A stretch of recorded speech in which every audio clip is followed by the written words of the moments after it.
Hello and welcome to the TooFatLardies Advent calendar for the 13th of December.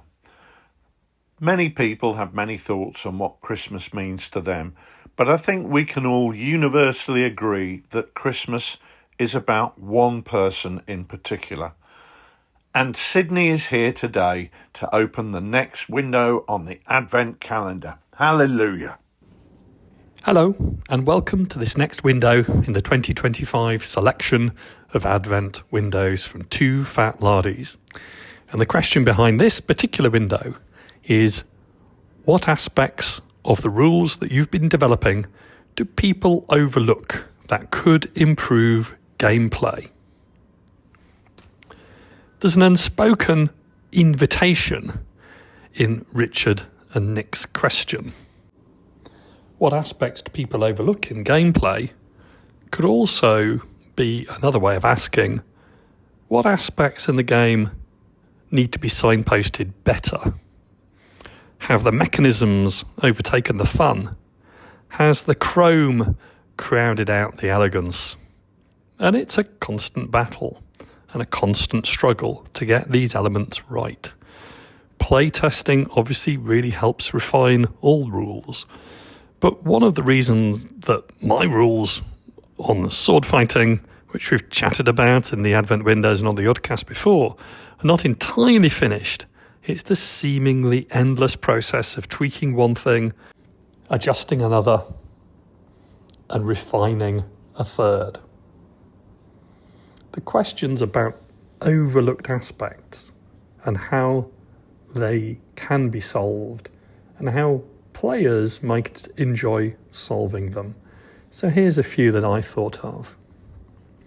One of the things with smaller games, both in footprint and in scale, is that they generally depict a fight. But one of the reminders for players is it's not just a fight. So I built things into the rules which were not just combat orientated. So there's normally a puzzle. There are objectives in the game which need to be obtained. Some of them produce items which may be useful. Other objectives can be improvements in fighting performance, and some of the objectives are themed around the different factions in the game. None of those are really surprising, and they're taken from games like Advanced Dungeons and Dragons and other role-playing games, where one of the objectives is to essentially power up by being able to access things which are available to the players on the table. But it's not just a fight.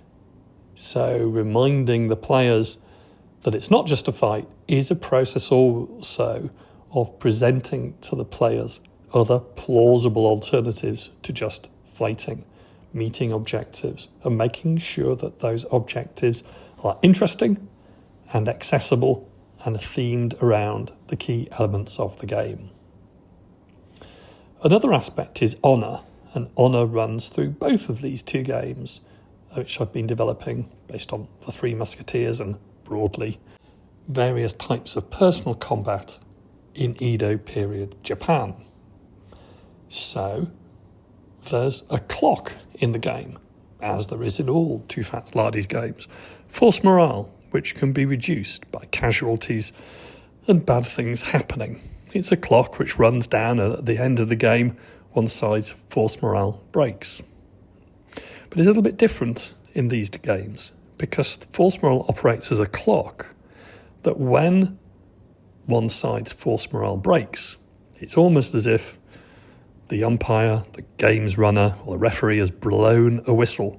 Because at that point, the accumulated honour of each side is compared, and the winner is the side with the higher honour at that point.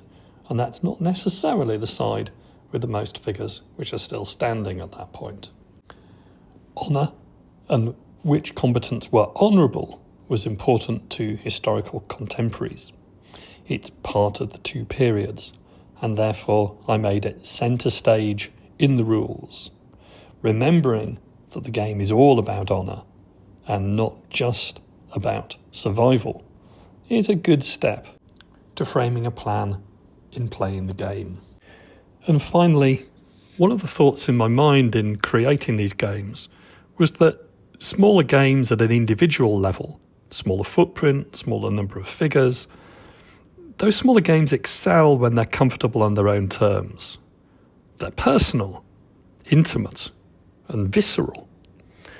They don't deal with anonymous social forces in a huge military clash of civilizations or ideologies which are determined by national economic strength. They're single moments for a combatant, and a single moment which sometimes will be an existential and final moment for the combatants. And with that in mind, there's a rule in each of the games in which a heroic action can be taken. Contemporaries thought of combatants in those periods, 17th century France and Edo period Japan, as being heroic or at least dramatic. And that's because those combatants, the royal guards of the French monarchy, the supporters of different factions at the court of Louis XIII, or certain participants in street fighting in Edo period Japan, projected power, intimidation, force, bravado, and menace. Those are individual traits, and the game is about using those traits to achieve an advantage. Remembering that there is a heroic action that the players can choose to use for their miniature combatants can enable those figures to overcome the most intimidating odds. That's sometimes something that people lose track of, because at certain points in the game, everyone seems to be involved in some sort of combat. But the heroic action allows a player to elevate one figure above other figures to try and create something really memorable and heroic.